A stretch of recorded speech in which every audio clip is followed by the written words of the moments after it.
Welcome to episode 9. This episode focuses on something that many doctoral students fear more than almost anything else: writing the thesis. One pattern that still surprises me is how often students assume writing will become easier once the research is finished. In reality, writing introduces an entirely new challenge, because writing is where your thinking becomes visible. This episode is really about understanding why writing often feels so difficult and how to approach it differently. Before we begin, let's briefly look back. This slide reminds us where we've come from. In episode 8, we explored how researchers make sense of data. Now comes the challenge many students fear most: writing. I think this is an important transition, because understanding something and explaining it to others are two different skills. And that naturally brings us to where you are in the journey. This slide captures a very common stage. Data collection may be complete. Analysis may be underway. The challenge becomes communicating what has been learned. One thing I wish more students understood is that writing is not the final stage of research. It is part of research itself, because writing often reveals things that thinking alone does not. And that leads us naturally to our first myth. This slide addresses something I see repeatedly. Many students believe writing begins after the research is complete. In reality, writing is part of thinking. I've lost count of the number of times students have told me, "I will start writing when everything is clear." Unfortunately, clarity often arrives through writing rather than before it. Writing forces decisions, and that naturally explains why writing often feels uncomfortable. Writing exposes uncertainty. Weak arguments become visible. Unclear thinking becomes difficult to hide. I remember one candidate saying, "I understand it in my head, but I can't get it onto paper." That experience is extremely common, because writing is often the first time your ideas are truly tested. And once we understand that, another important message appears. I really like this slide because it corrects a common misunderstanding. A thesis is not a record of everything you did. It's an argument. One pattern that still surprises me is how much unnecessary information students initially include. There's often a temptation to show everything, but examiners are not looking for everything. They're looking for relevance. And that naturally leads us to an important distinction. This slide may be one of the most important in the entire episode. Information describes. Argument explains and persuades. That distinction changes everything. I've examined many theses over the years, and one of the most common weaknesses is excessive description. The question always becomes, why does this matter?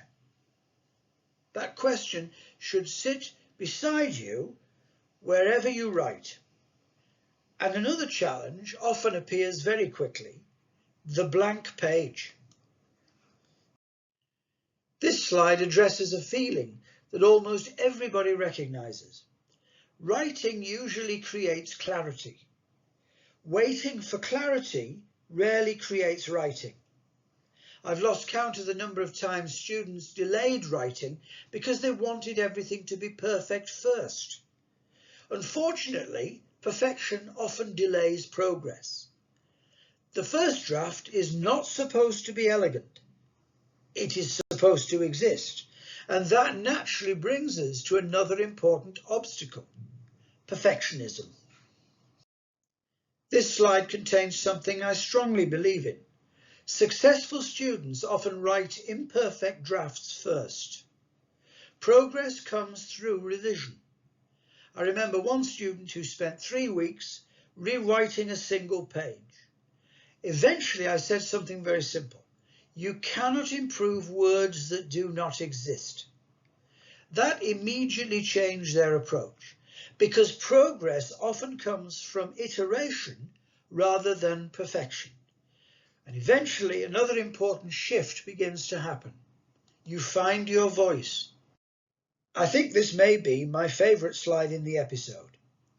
The question changes from what do they think to what do I think? That is a profound transition.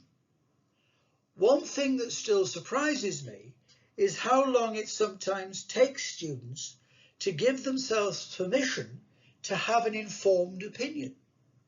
Your academic voice is not arrogance, it is evidence-based confidence. And once your voice begins to develop, structure becomes increasingly important. This slide introduces something that benefits both writers and readers. Good structure helps readers follow your argument. It also helps writers think clearly. I've become increasingly convinced that structure is often underestimated. A good structure reduces anxiety because suddenly the thesis becomes a series of manageable parts rather than one enormous task. And another interesting thing also begins to happen. You revisit earlier work.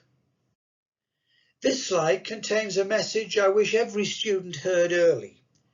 Writing often reveals weaknesses in earlier chapters. Revision is normal.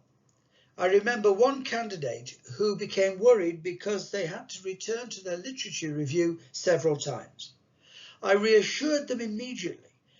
That is exactly what strong researchers do.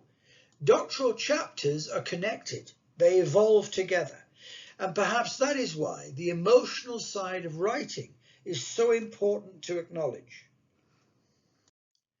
This slide captures what many students experience quietly: frustration, procrastination, self-doubt, exhaustion. These experiences are normal. I've become less certain that smooth writing processes even exist. I've become more certain that persistence matters enormously, because writing is rarely a straight line, and eventually something interesting begins to happen. I really like this slide. Individual chapters begin connecting. The thesis starts to feel like a coherent whole.